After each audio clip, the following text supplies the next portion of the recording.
Ahora me gustaría contarles, señores, tanto si les apetece escucharlo como si no, por qué ni siquiera he llegado a ser un insecto.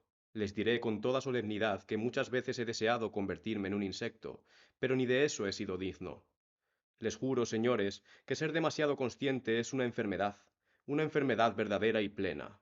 Para nuestra vida cotidiana bastaría y sobraría con una conciencia humana corriente, es decir, con la mitad, con la cuarta parte de la porción que le cae en suerte a un hombre cultivado de nuestro desdichado siglo XIX, y que, para colmo, tiene la desgracia adicional de residir en San Petersburgo, la ciudad más abstracta y más premeditada de todo el globo terrestre. Las ciudades pueden ser premeditadas y no premeditadas. Habría más que suficiente, por ejemplo, con la conciencia que tienen las llamadas personas espontáneas y los hombres de acción. Apuesto lo que sea a que ustedes creen que escribo todo esto para pavonearme, para burlarme a costa de los hombres de acción. Es más, para jactarme de mi mala educación, como mi oficial con el ruido del sable. Pero señores, ¿quién puede vanagloriarse de sus enfermedades y ya no digamos hacer alarde de ellas? Pero ¿qué cosas digo? Todo el mundo actúa así. Claro que la gente se vanagloria de sus enfermedades, y yo seguramente más que nadie. No vamos a discutir, mi objeción es absurda, pero, en cualquier caso, estoy firmemente convencido de que no ya un exceso de conciencia, sino cualquier conciencia, la que sea, es una enfermedad. Lo sostengo. Vamos a dejar esto por un momento. Díganme una cosa. ¿A qué se debe que, como hecho a propósito, en los momentos, sí, justo en los momentos en que más capaz era yo de apreciar con todos sus matices cuánto hay de bello y elevado, como se decía por aquí en otros tiempos, tenía la ocurrencia ya no de apreciar, sino de llevar a cabo actos tan inadecuados, los cuales... Vaya, en una palabra, actos tales que, aunque probablemente todo el mundo los lleva a cabo, a mí se me ocurría cometerlos como hecho aposta, justo cuando más claro veía que tenía que evitarlos a toda costa. Cuanto más consciente era del bien y de todo cuanto es bello y elevado, más profundamente me hundía en mi cieno y más inclinado me sentía a quedar definitivamente atrapado en él. Con todo, lo más notable era que no parecía tratarse de un fenómeno accidental en mí, sino de algo que no podía dejar de ocurrir, como si se tratase de mi estado normal, y no, ni mucho menos, de una enfermedad o un defecto, de modo que, al final, perdí todo el interés en combatir ese defecto. A punto estuve de acabar creyendo, si es que no llegué a creerlo positivamente, que aquel debía de ser mi estado normal, pero al principio, en un primer momento, lo que llegué a sufrir con esa lucha. No creía que a los demás pudiera pasarles lo mismo, y por eso toda la vida me lo he guardado para mí, como un secreto. Me daba vergüenza, y puede que aún me dé. Llegaba hasta el punto de experimentar una suerte de placer oculto, anormal y rastrero al volver a casa, a mi rincón, en el curso de alguna de esas abominables noches petersburguesas, y confesarme sin ambajes que ese día había cometido otra infamia y que ésta no se podía reparar de ningún modo. Aquello me reconcomía por dentro, en secreto, me roía a dentelladas, me torturaba y me consumía de tal manera que la amargura acababa transformándose en una especie de dulzura indecorosa e innoble, y finalmente en un positivo y auténtico placer, sí, en un placer, insisto.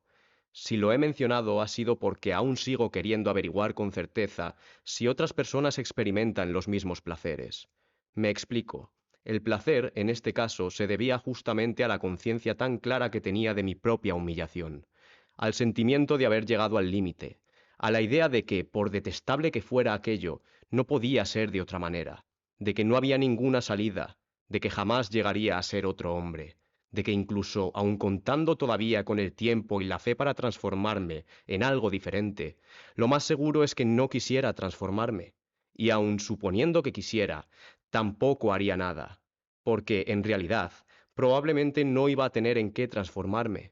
Pero lo más importante para zanjar esta cuestión es que todo esto obedece a las leyes básicas y ordinarias de la conciencia exacerbada y a la inercia que se desprende directamente de estas leyes. Así que no solo es imposible transformarse, sino que sencillamente no cabe hacer nada en absoluto. Una consecuencia, por ejemplo, de la conciencia exacerbada es que ésta dice que uno tiene razón siendo un canalla, como si eso le sirviera de consuelo al canalla, desde el momento en el que él mismo se da cuenta de que efectivamente lo es. Pero ya es suficiente. ¡Ay, cuánta palabrería! ¿Pero qué he aclarado? ¿Cómo se explica aquí el placer? Pues yo voy a explicarme. Pienso llegar hasta el final. Para eso he tomado la pluma. Yo, por ejemplo, tengo un amor propio terrible. Soy susceptible y puntilloso, como un giboso o un enano. Pero lo cierto es que ha habido momentos en los que, si me hubieran dado una bofetada, posiblemente hasta me habría alegrado.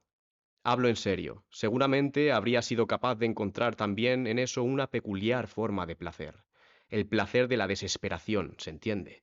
Pero es justamente en la desesperación donde se suelen encontrar los placeres más ardientes, sobre todo cuando uno reconoce con toda lucidez lo irremediable de su situación. Y en el caso de que te den una bofetada, la conciencia de haber sido restregado como un ungüento resulta demoledora. Lo peor, por más vueltas que le dé, es que siempre resulta que soy yo el culpable de todo, y lo más lamentable es que soy culpable sin culpa, por así decir, atendiendo a las leyes de la naturaleza. Si soy culpable, para empezar, es porque soy más inteligente que todos los que me rodean. Siempre me he considerado más inteligente que toda la gente que hay a mi alrededor, y en ocasiones, aunque no se lo crean, hasta he sentido escrúpulos por ese motivo. Por lo menos toda la vida he vuelto la vista y jamás he sido capaz de mirar a la gente a los ojos. También soy culpable en definitiva porque, aun en el caso de que hubiera sido magnánimo, el convencimiento de la inutilidad de serlo no habría hecho más que agravar mi sufrimiento. Sin duda, no habría sabido qué hacer con mi magnanimidad, ni perdonar, porque posiblemente el ofensor me había bofeteado obedeciendo las leyes de la naturaleza, y las leyes de la naturaleza no se pueden perdonar ni olvidar, porque, al fin y al cabo, y prescindiendo de las leyes de la naturaleza, no dejaba de ser una ofensa.